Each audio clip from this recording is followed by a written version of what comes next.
You're listening to Autumn on the Air, the weekly podcast that brings you conversations about the impact of research commercialization and the people who make it happen. Join us for interviews with patent and licensing professionals, innovators, entrepreneurs, and tech transfer leaders on the issues and trends that matter most. Keep listening for an inside track on the people, IP policies, and politics changing our world. Welcome to another episode of Autumn on the Air. In today's episode, we're discussing intellectual property in the bourbon industry. This industry is a major economic driver for the region, with 95% of the world's bourbon supply made and aged in Kentucky. In this episode, we'll explore the critical role that tech transfer offices play in this space, from emerging partnerships with distilleries to licensed IP and startup companies. Joining us is Greg Tucker, a licensing manager and commercialization specialist at the University of Louisville. Greg's extensive experience includes negotiating business terms for license agreements, managing university technologies, and establishing partnerships between innovators and companies. He holds a doctorate in chemistry from Arizona State University and has multiple U.S. patents in renewable energy. Welcome, Greg. It's great to have you back on the podcast again. Hi, Lisa. Great to be back on. Yeah, and we have a really interesting and exciting episode today. We are going to highlight IP and bourbon for Bourbon Heritage Month. But before we get into all things bourbon, Greg, tell us a little bit about yourself since we've last had you on the podcast. Yeah, definitely. I'm T. Gregory Tucker. I'm a licensing manager at University of Louisville, specifically the Research Foundation. And I work in the Office of Innovation and Technology Transfer. And also, I am the Diversity and Inclusion Pillar Lead for our HIPAA, our Kentucky Intellectual Property Association here locally in Louisville. Wow, that's great. I know you're super busy, Greg, so we really, really appreciate you taking the time out to do this podcast with us. And I know bourbon came up at the Central Regional meeting. Tell us a little bit and give us a little bit of a recap of how it came up at that meeting.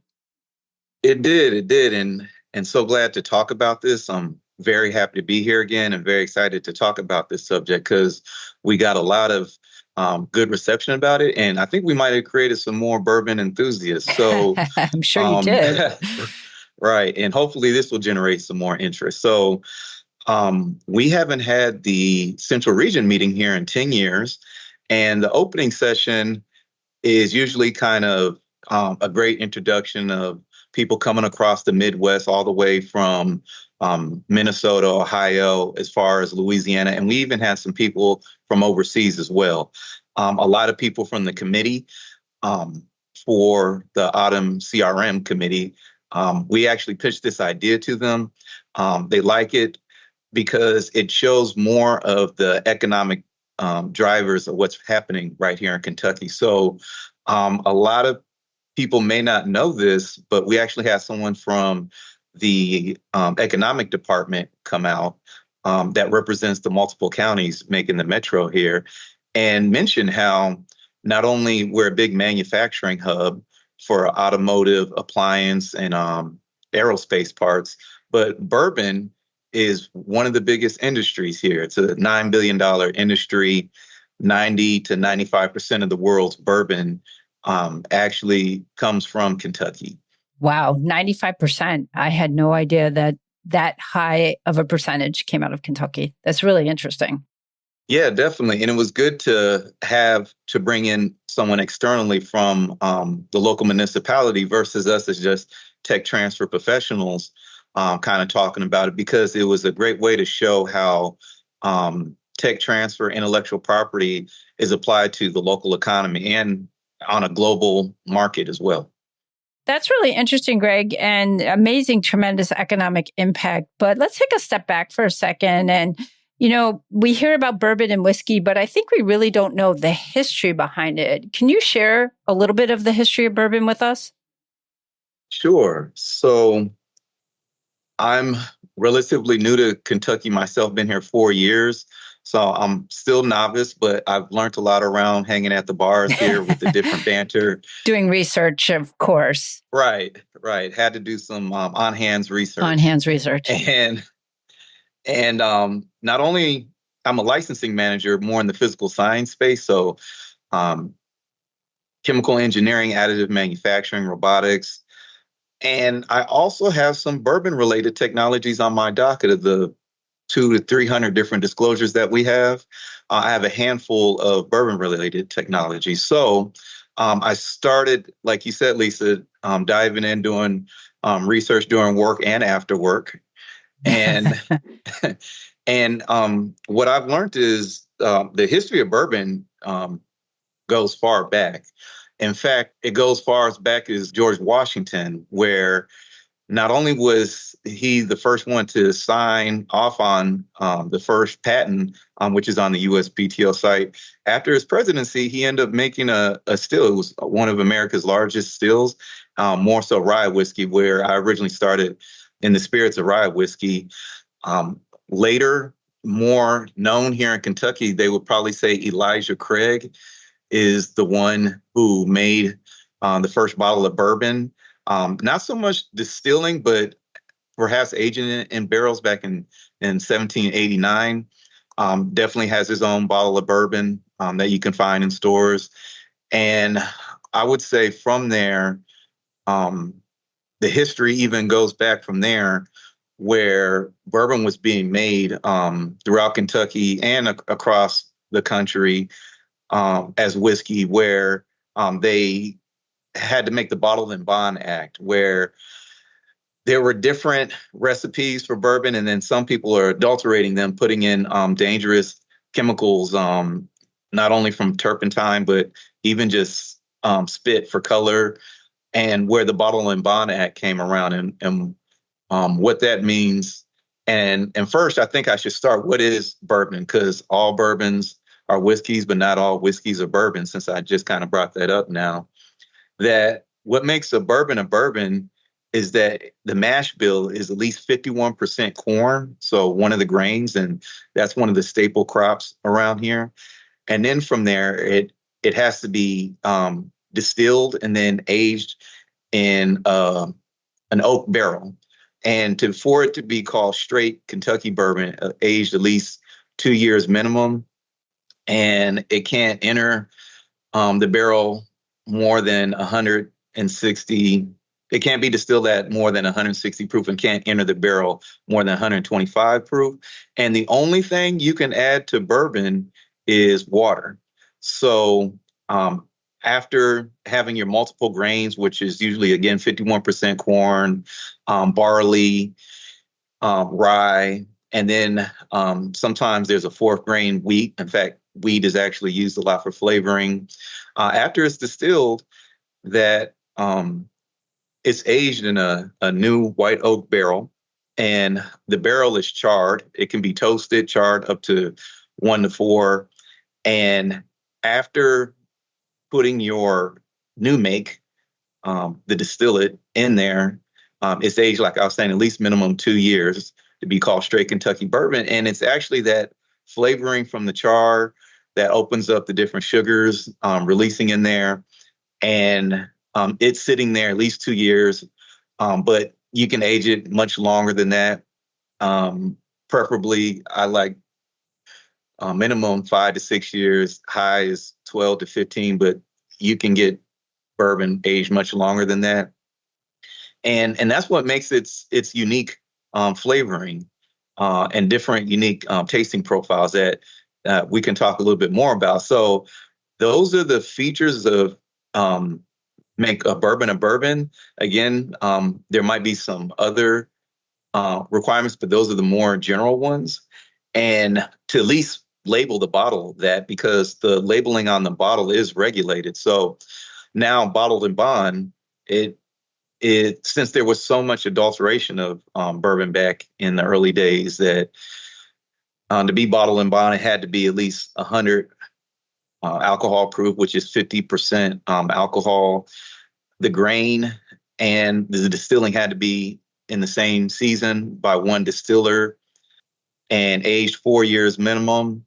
And then also some of these distillers and rick houses around here, or rick houses where they aged the barrels, they were locked by a government man. I think it was the IRS or one of these federal agencies, and they actually had a separate house where they only had the keys. Nowadays, I think people still follow those requirements, but I was just at a distillery. They even show the old house next to the rick house, but they don't have the government agents there anymore. And I guess just to bring the history more up to speed quickly is that prohibition happened between the 1920s and 30s that made alcohol, making and selling alcohol illegal, but people had their already private stash. From my understanding, they're all right. The families would go to different shops, and you could to a pharmacy and buy medicinal bourbon, and everyone could buy a bottle, even if you're underage. And I know some distilleries were able to get that certification around here. Brown-Forman, I believe, is one of them. After that, really, since all the recipe and what makes bourbon a distinct American product, Congress in 1964 made it America's native spirit. And then from there, it was 2007 where this was declared Bourbon Heritage Month, and in September right now. And then after that, in the early mid 2000s, the bourbon boom happened, where there was a huge increase of people wanting to drink bourbon. And that's probably the latest that's probably happened since then, up to date now. So hopefully that was a good, quick rundown. That was a really great timeline. And I was listening to an audiobook actually about the history of bourbon. And they were talking about, you mentioned George Washington. You can go to Mount Vernon and they have the still that he apparently used. And they're making some George Washington type bourbon that you can buy there. Apparently it's very expensive, but I thought that was very, very interesting. I would love to try that. Try presidential alcohol. Yeah, exactly. So you've talked a lot, Greg, about bourbon in Kentucky. Where else can you find bourbon or whiskey being made? And where else is it popular to drink other than in Kentucky? Okay, that is a really good question. And again, I'm not from Kentucky, but after being here, I thought only bourbon came from Kentucky. And now if you ask locals around here, you can make bourbon out of Kentucky, but if you want a good bourbon, it comes from Kentucky. So So back to that act, bourbon can be made legally and be called bourbon throughout the 50 states of the United States. I heard every state has actually made its own bourbon except for a couple, I think only Hawaii, from my understanding. And what makes, besides the mash bill I mentioned, bourbon is really, as long as it's made within the United States. And outside of Kentucky, you definitely have Tennessee whiskey, which is basically a bourbon, but it has an additional process, the Lincoln process. It was developed at the Jack Daniel's distillery, but which is getting a lot more attention now. Nearest Green, Uncle Nearest bourbon, where it's an additional maple charcoal step that gives it its unique flavoring as well. So they call that Tennessee whiskey. And I would say outside of Kentucky, Tennessee, Indiana, a lot of the corn comes from Indiana, Iowa as well. A lot of the barley and rye come from Minnesota, even Canada. But it's okay. Even some of the barley from Germany, I've been learning more, as long as it's, distilled here in the United States and aged in the United States. And other popular states are also Ohio and New York and actually Colorado as well. Yeah, where some bourbons and whiskeys are made. In more states, but those are, you'll find more than one bottle coming from those states. Yeah, we have some here in Illinois. We have a lot of corn here in Illinois.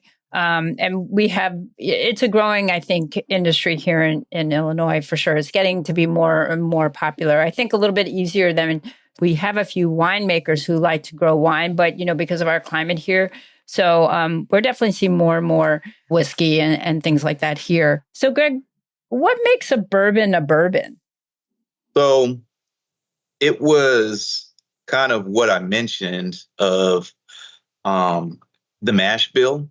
So being 51% corn minimum. So it's usually 3 grains. So barley, it can be malted barley, and then also rye as well. And then which the rye makes a little bit sharper, so more of a spicier note.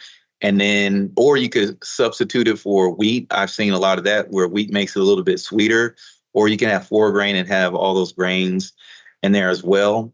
And really more so the mash bill along with being aged in a charred new oak barrel as well. And then additionally, to be straight Kentucky bourbon, that barrel has to be filled no higher than the new make can't come off the still no higher than 160 proof and filled no higher than 125 proof in the barrel and aged for 2 years minimum within the Commonwealth of Kentucky, called Kentucky straight bourbon whiskey. So we've been talking a lot about, the history of bourbon, what makes bourbon a bourbon. Let's switch gears a little bit to talk about the role that IP plays and what, if anything, does it have to do with bourbon? Yeah, really good question. And this was the most fun of kind of how bourbon brings it all together, which was the name of our opening session at CRM, where bourbon and the spirits industry in general actually touch every aspect of intellectual property. It touches it from most recognizably the trademarks. So the names, the logos play a huge role, and even the value of the spirit, the bourbon, and not just in the spirits industry, but any industry where a lot of times you're paying for the brand, which can be, 40 to even more than 50% of the cost that you're paying for. Also, copyrights. There's a lot of writing on these bottles as well. Bourbon has a tremendous history, being a native spirit. And when you go to your local bar, people will tell you all the stories about it. And again, it's an American spirit. So a lot of people's families are related to it, and they've written this stuff down. And so some of this stuff has been registered with the Library of Congress as well. Also, you would have to say, besides trademarks, copyrights, but then also design patents. So I would say bourbon, outside of bourbon, tequila has some beautiful bottles, but bourbon has some very beautiful, distinct bottles. In fact, everywhere I go, if it's a new bar or a new state or somewhere out of the country, it's an eye catcher. So besides knowing a brand, if I want to try something new, just looking at the bottle alone that got my attention might allow me to end up persuading me to try that bourbon or whiskey. And those are the design patents where they're based on the unique ornamental design of that bottle. And also you also have utility patents. So utility patents have to have a functionality with its claims. And that's something I'll dive a little bit more to, because University of Louisville, our researchers have actually patented some of their innovative processes for processing different components of the bourbon industry, which I'll talk a little bit more about. But then also trade secrets as well. There is a lot of just technical knowledge, know-how within the bourbon industry that's been passed down generation to generation, that if it's not the proprietary blend of the grains, it's the distillation process. And then even when you age, when you put that new make, distill it in the barrel, where to put it at in the rick house on, which corner, which height, where there can be a different maturation process for that bourbon to give it a different taste profile.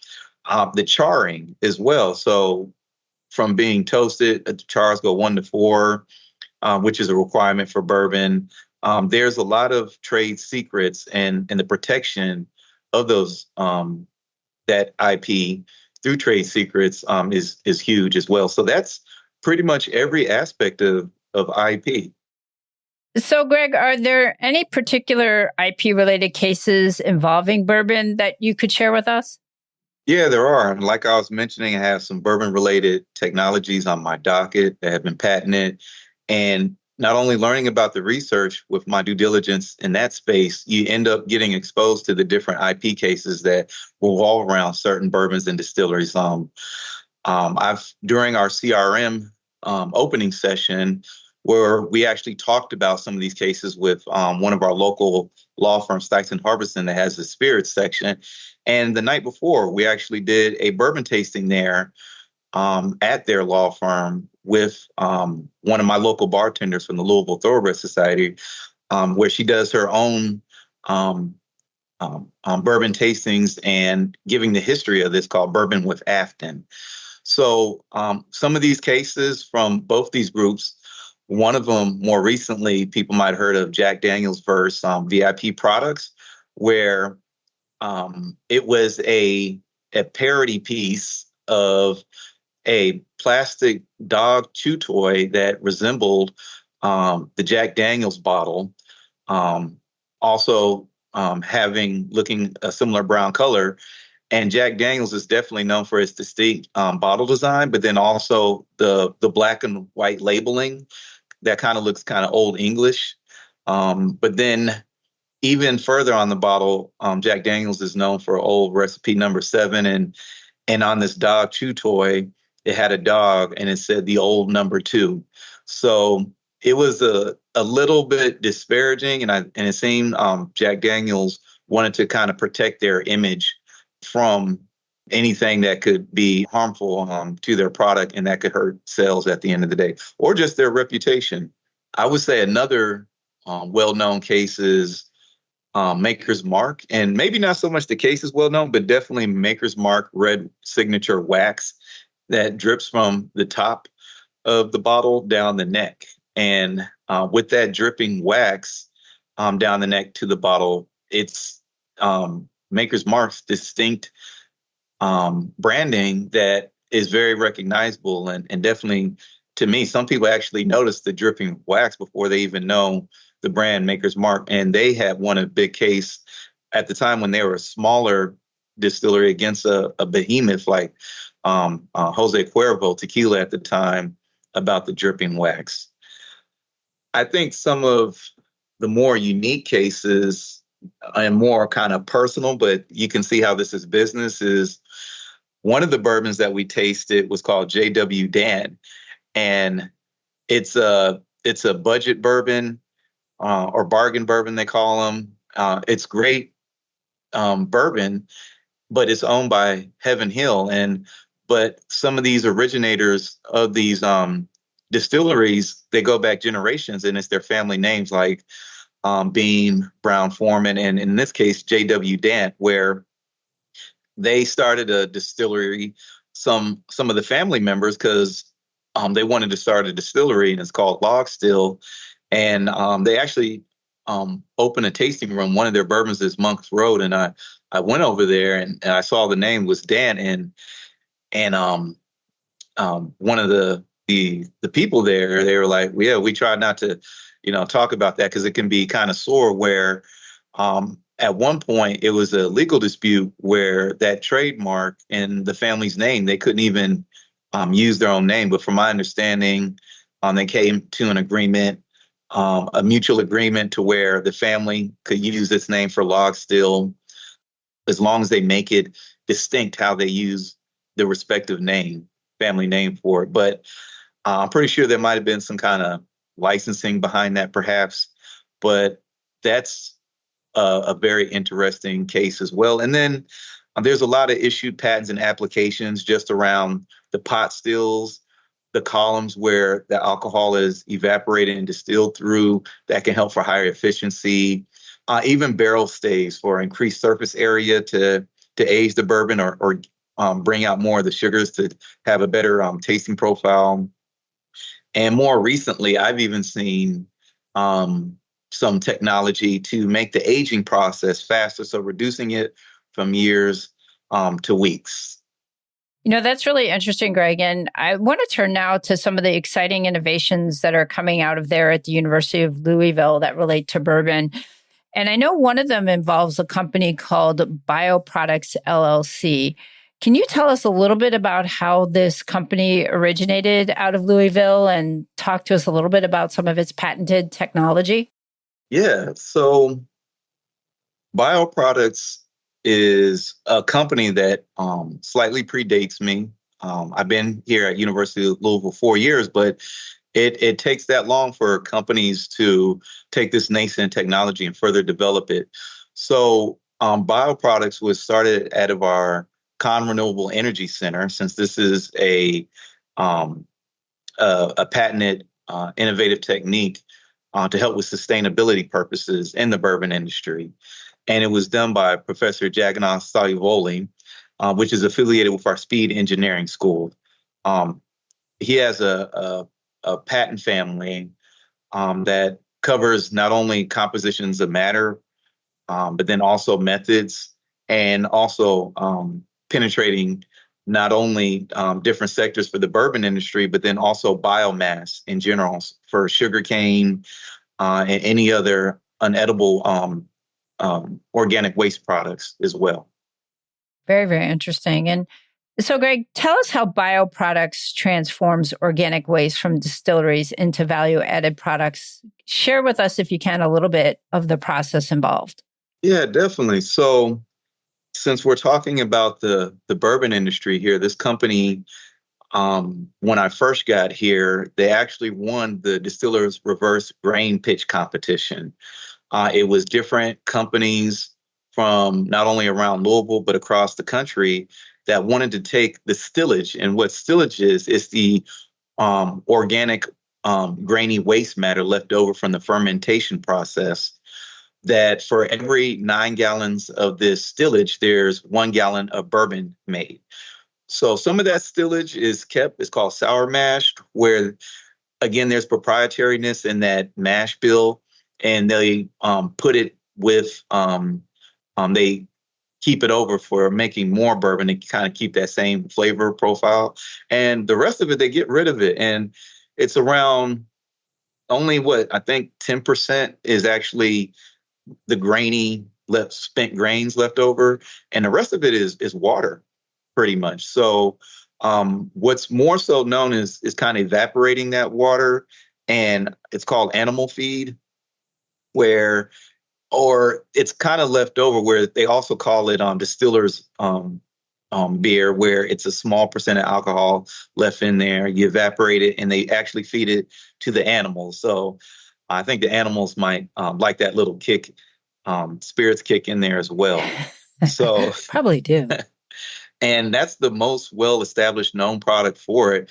And he ended up not only he can produce that as well, but then also he extracted a substitute sugar in there, xylose, which is kind of well known, and to make it as a healthy alternative for the healthcare sector and dietary purposes. In fact, our executive director, Laura Savosky, that you're familiar with, she actually took some of his xylose sugar and made bourbon balls, which is another kind of delicacy around here, especially during the Derby, to have that with your bourbon. At most, I've had it in my coffee, and it's not too bad. It's definitely a healthier option, but it also gives it a unique taste, different from typical sugar. So he's definitely further developing that. But then also he has multiple products that he's working on. Another one is called Biocoal. This product is where you further evaporate, again, the water and compact it into where it is the equivalent to a fossil fuel-based coal that we're kind of typical of, which is definitely a staple of an economic driver here in Kentucky. He's actually partnered with some of these coal mining facilities to where this biocoal could reduce carbon greenhouse emissions of CO2 by up to 2/3 when burned, and which can burn still equivalently as traditional coal. So that product is being further developed. Another product where we're so used to additive manufacturing, 3D printing, a lot of that is that polymer, and those products that usually come out from 3D printing are usually the plasticky type products that you get, where he's been able to, in a proprietary way, add some of this spent biomass, which can, be the stillage or anything else from organic waste. And he's actually made these little prototypes of kind of organic, natural feeling 3D printed products now.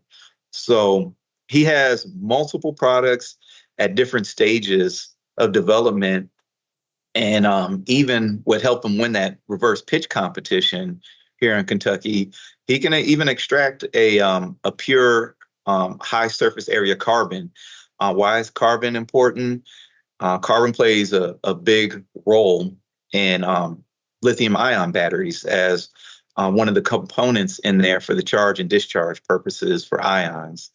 And again, Kentucky is a big manufacturing hub, and we have automotive plants, and electric vehicles are starting to play a bigger role here ever since the announcement by the government a few years back.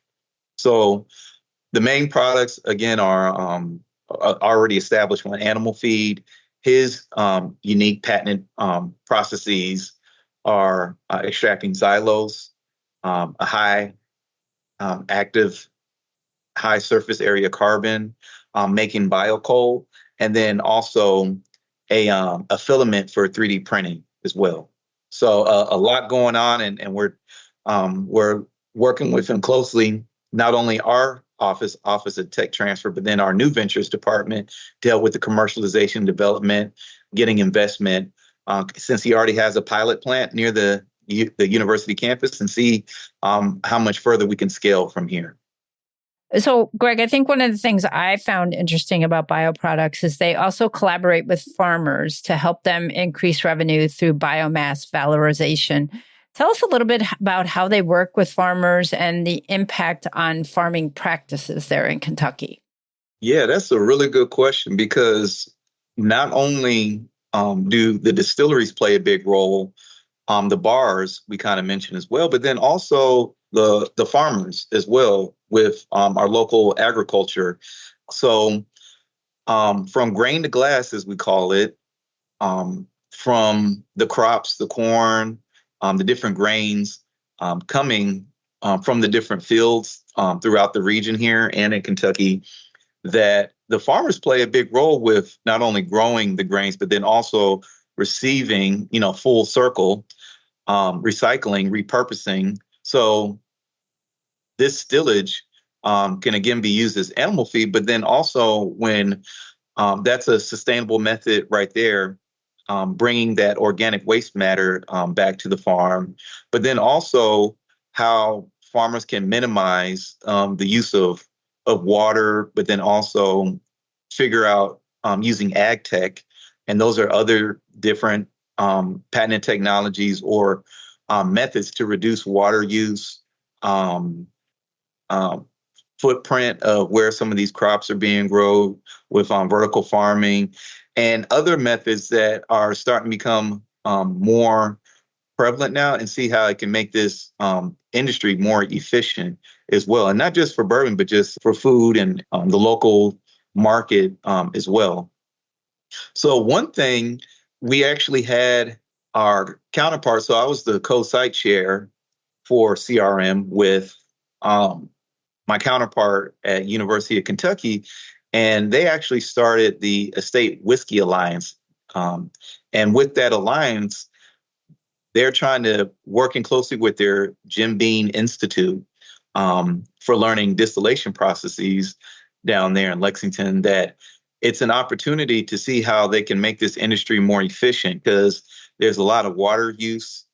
There's a lot of heat that is generated. So during fermentation, CO2 comes off, which is a greenhouse gas, but then also heat is generated. So how they can do multiple things to kind of recapture, repurpose some of that energy expenditure, minimizing it, but then also some of those organic waste products that we mentioned. as well. So working with the farmers is, I know one of the requirements is seeing how you can minimize your water usage, since water is definitely important, but then other techniques that can make it more of a sustainable process where that Estate Whiskey Alliance is working with some of those farmers to and distillers to hash out some of those pain points and make it a certification that distillers, farmers that can slap a sticker to indicate on the side of their products as well. So, Greg, that was really interesting. And it leads me to ask you, how does Bioproducts balance economic viability with environmental sustainability in its operations? Yeah, so besides trying to reduce the use of water and other materials, like I was mentioning, make it more efficient, they do want to start using in the future carbon credits as well. We've seen some other major players in different industries trading carbon credits, so that could definitely be helpful. Besides the different products that I mentioned that can make it a healthier substitute for patients or consumers, but then also protecting consumers where some of these products are less energy intensive, less footprints when it comes to land, and then also better air quality, reducing greenhouse gases such as CO2 as well. And in fact, Bioproducts recently won a renewable energy award that was showcased in a magazine not too long ago of them with their sustainable practices, using their patented technology and then further developing their technology, partnering with big distilleries like Angel's Envy, Rabbit Hole, Brown-Forman, other groups around here, and local farmers where those distilleries have contracts with them, to show overall that they're making an impact within sustainability within this hundreds of year old industry with bourbon. So, given all that, what challenges is Bioproducts facing? I would imagine in terms of scaling up its sustainable technologies, and how are they trying to address some of these? Right. So Bioproducts right now is what we call definitely, when it comes to these patented technologies, and just starting from the beginning, when I first received this case is from a technology readiness level, which is on a scale from 1 to 9, which is based off the DoD and NASA type scale. I even say 0 because 0 is just an idea, but 1 is actually formulating that idea, to 9 where it's a finalized product or service, where universities, and at least our office, we try to patent around a 2 or 3. So there's some preliminary experiments done that support a patent application. From there, we've already gone through the PCT and nationalization stages. And in tandem, besides the patent prosecution, commercialization is very important. And you have to move at the speed of business. So once they had their proof of concept, they've demonstrated at different pitch competitions. They've actually been voted as one of the local startups to watch here in the Commonwealth of Kentucky. And since the patent clock doesn't stop, we've been moving faster and faster, where he's found different partners, sub-licensing within different companies through the lower United States, but then also finding different partnerships with other countries where we have patent protection in those foreign jurisdictions as well. So very important to make sure that we're protected. And now you ask me, besides the TRL level, which now with those various products vary from, I would say, from a 5 to an 8. Some of them are sample sets that are being distributed now. And right now we're crossing that chasm, as they call it. So we thank the early adopters, and with Professor Jagannath licensing the technology from the university, since he is a co-inventor with multiple co-inventors from the university, but finding external partners as well, helping on the business side. Again, working closely with our new ventures team, where they're helping him get his corporate structure together for private investments. But then also we send them grants for SBIR, STTR grants for different funding opportunities. And along that way, he's very close to now just getting to be a finalized product and consulting services as well with Bioproducts here locally in Kentucky. Really very exciting. They've got a lot going on and they seem to be doing very, very well. So I want to switch from talking about bioproducts, Greg, and just to ask you, you have a lot of experience now managing IP in the bourbon industry. What would you say are some of the common challenges that you've run across and how have you addressed them? Really good question. And again, my docket is mainly physical science related, chemical engineering, chemistry department, additive manufacturing, robotics, software. I even had some compounds in the Brown Cancer Center.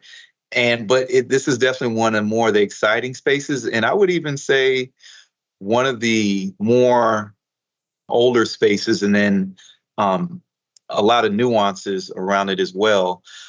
One of them in particular is working with different I actually work with other professors besides Professor Jagannath, who actually has patented technology, licensed from the university, developed past proof of concept, has a pilot site, and is distributing sample sets for validation. I'm working with other professors now to de-risk some of their research. Some of them are trying to make some of these processes faster for distilling. And one of them in particular, Professor Stuart Williams, no relation to Evan Williams. I even asked him that. He's not related to that bourbon family.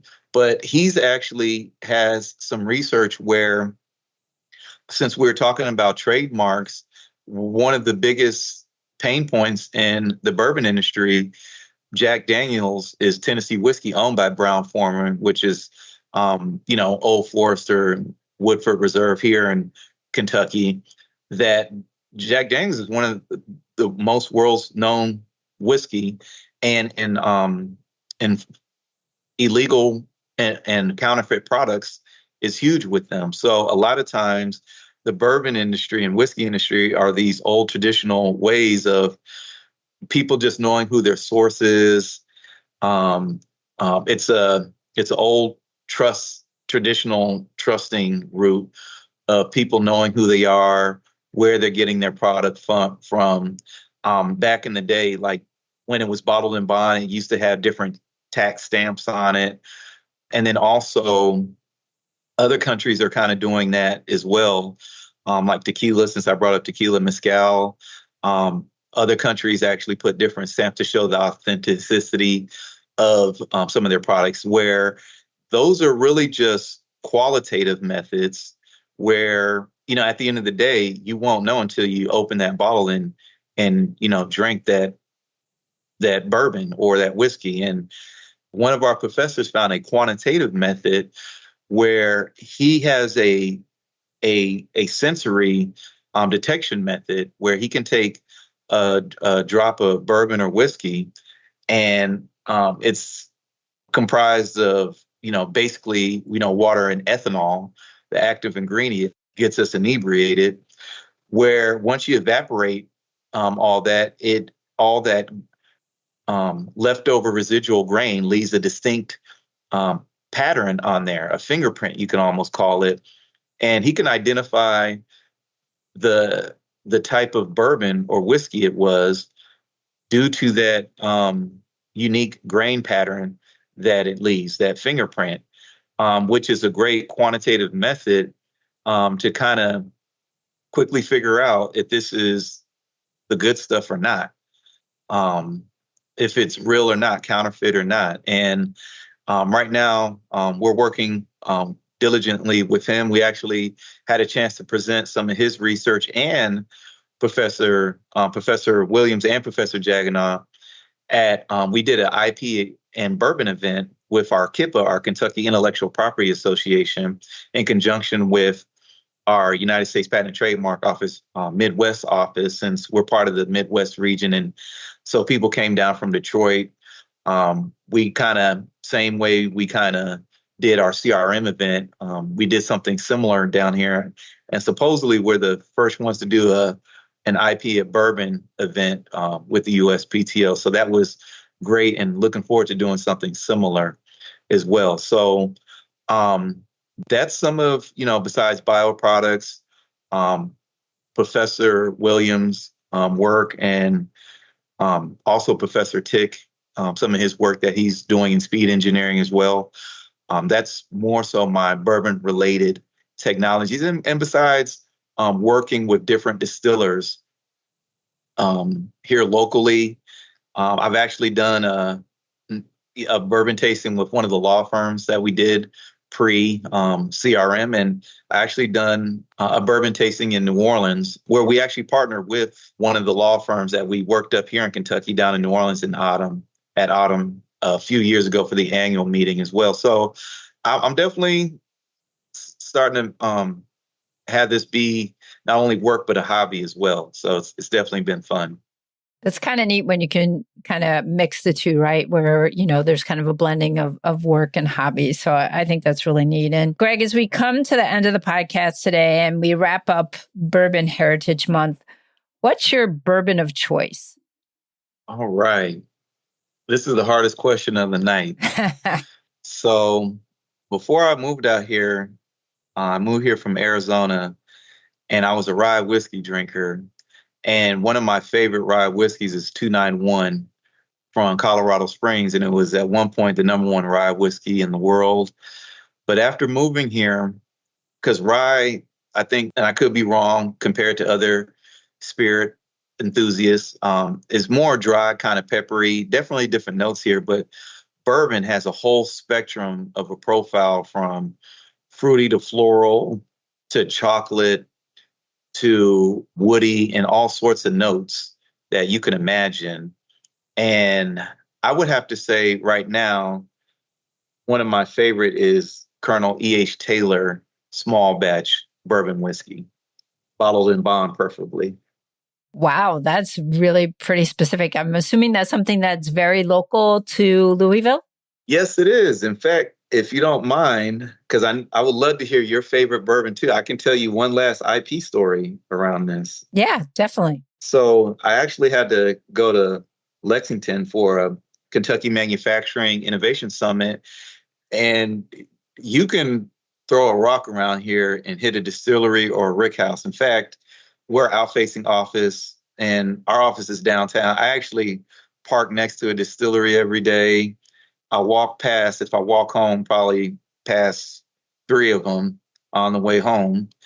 And so I've had my chance to do a different tasting with them. Well, I was in Lexington, and this is about an hour and a half from Louisville. In fact, bourbon, where I mentioned, comes from Louisville, Lexington, Frankfurt, and smaller areas throughout the Bluegrass regions of the Commonwealth of Kentucky here.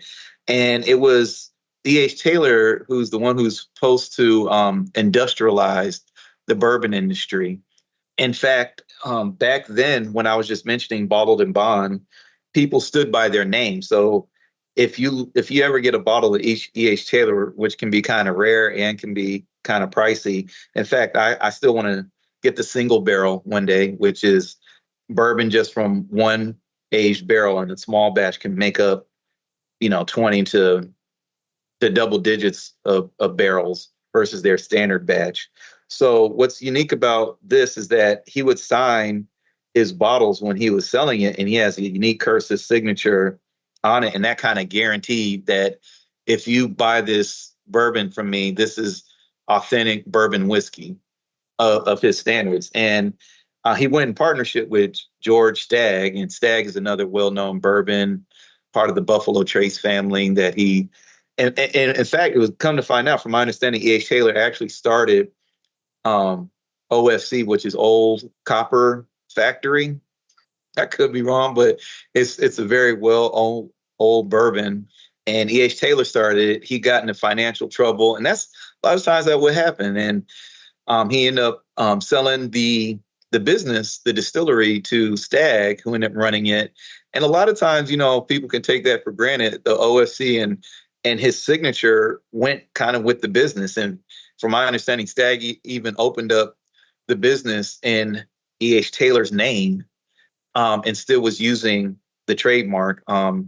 You can go online where there's multiple cases. It was a case that was fought for like decades, to where E.H. Taylor, I think he was able to finally get his name back, or there was some kind of agreement to it. But now E.H. Taylor, they end up falling out as businessmen and friends. But now E.H. Taylor should be now under the same company, Buffalo Trace, with Stagg as well. I have to double check that. But, to hear about all that, the industrialization of bourbon, the IP and trademarks around it, to where these two men didn't like each other anymore. And now the bottle has the cursive signature on it. And now they're under one roof with one distillery or company now. It's kind of ironic, isn't it? Right. Yeah, it's very, very ironic. So yeah. Definitely. So for me, and my friends, Candy and Kevin Koenig, actually introduced me to Angel's Envy. So that's the one I actually like. You've probably had that. It's a little hard to get here in Illinois, and they have their stash of it, and they were kind enough to share some with me. I got to try some. So I really enjoy that one. That is an excellent choice. That is, in fact, I had family from Chicago visit me here, and I took them to Angel's Envy. And that's near our office. If you're ever down here, Lisa, I'll have to take you there sometime. And that's what's so interesting about bourbon. A lot of families are involved. And I'll just say this story real quick. The Brown-Forman family, the distiller left, and he started a distillery with his son, Wes Henderson. In fact, I had a chance to meet him at Louisville Startup Week a couple of years ago. And they started that distillery where they have a finishing process. So not only do they make the bourbon the traditional way, but then they take that bourbon after it's been aged and age it in a secondary barrel, which is usually a wine barrel or a rum barrel. Angel's Envy, it should be wine in particular. And it gives it even a sweeter finish on it. And they call that finishing. And there was even controversy if they're still going to call it a bourbon or not, around that. But that's another innovative process when it comes to bourbon. Very, very interesting. Yeah. So, this is a first on the podcast, Greg. You and I have my Angel's Envy, and then you have your bourbon, and we're going to sign off the podcast today, each toasting bourbon. Okay. I got a couple questions for you now, Lisa. Sure. So that is a great choice of a straight Kentucky bourbon whiskey. Kind of curious, how do you like drinking your bourbon? Preferably in a cocktail, on ice, or neat, or sometimes out west we call it straight up? I like mine straight up, although I do have to say I do like it with a little bit of ice in there occasionally. I know if you add some water into it, it also helps open it up, and I've played with that as well. So how about yourself? How do you enjoy it? Yeah, really good point. I actually prefer my bourbon neat, depending the quality of it. So this Colonel E.H. Taylor small batch bottled and bond. So that means it's minimum 100 proof. So I like it coming in hot. And for this brown delicious juice, I like to taste all the notes in it first, and then I'll add a little bit of maybe a drop of water or two, just to help it blossom, like you said, separate the oils, and you can taste some of those notes in there a little bit better. It really is amazing how a drop or two of water with bourbon can make a difference. It really is interesting. Yeah, definitely. So I just got done pouring me a dram. I have mine too. I have a very small little glass compared to yours. I know our viewers can't see this, but yours is definitely a bigger glass. Hopefully you can see my bottle here and the E.H. Taylor and maybe the signature the cursor's signature on there. Yeah, it really is really pretty neat how it has a signature on it. So are there anything else that people should know before they imbibe on bourbon besides maybe a little bit of water, any particular types of glasses or anything else based on all your experience and research? Because we've learned throughout this podcast, you've done quite a bit of research, Greg, that you think listeners should be aware of. Yeah, and I guess class is in session for happy hour now. I would have to say having a Glencairn glass, which is a great way to nose your bourbon. So with me being in Kentucky and you in Chicagoland, I can walk us through a traditional Kentucky bourbon tasting. Go for it. All right. So I just poured myself a neat shot as well. You did too. It looks like you have something similar to a Glencairn. So that's good for the nose. We're definitely not going to shoot it. So we definitely, first thing is swirl it around, kind of take in the color. If you can put it in some light and see what kind of amber color it is.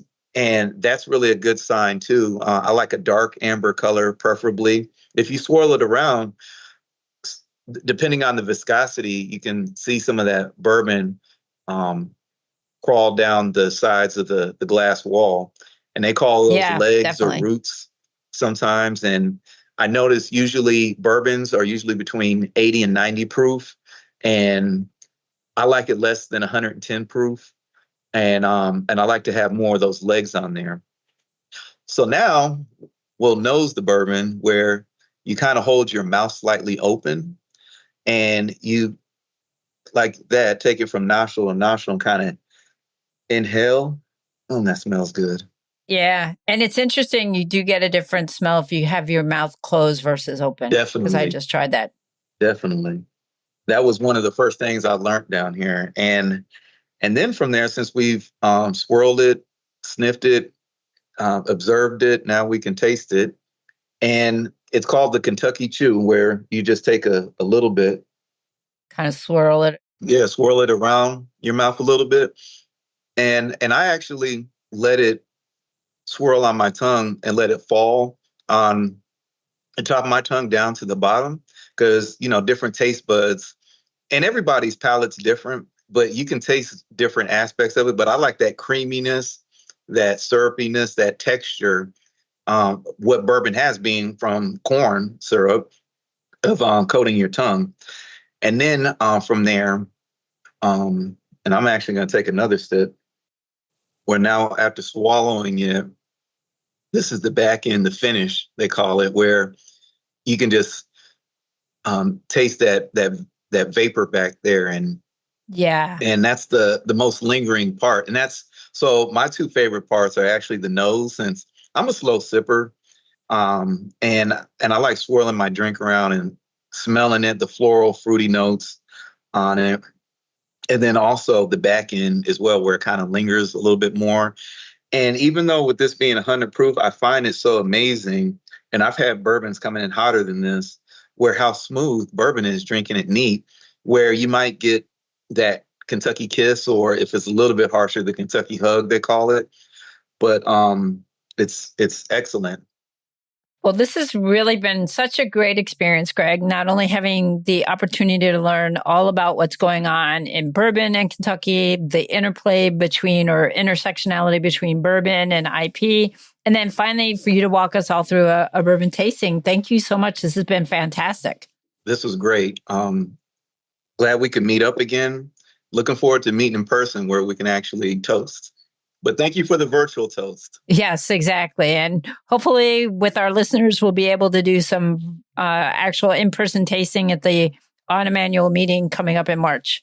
Yeah, who knows? And I guess last thing, if anyone has any questions revolving around some of these IP cases or just some resources about bourbon whiskey, you're more than welcome to reach out to me on LinkedIn.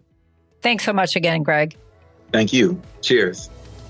Thank you, Greg, for joining us today and sharing your valuable insights into the intersection of intellectual property and the bourbon industry.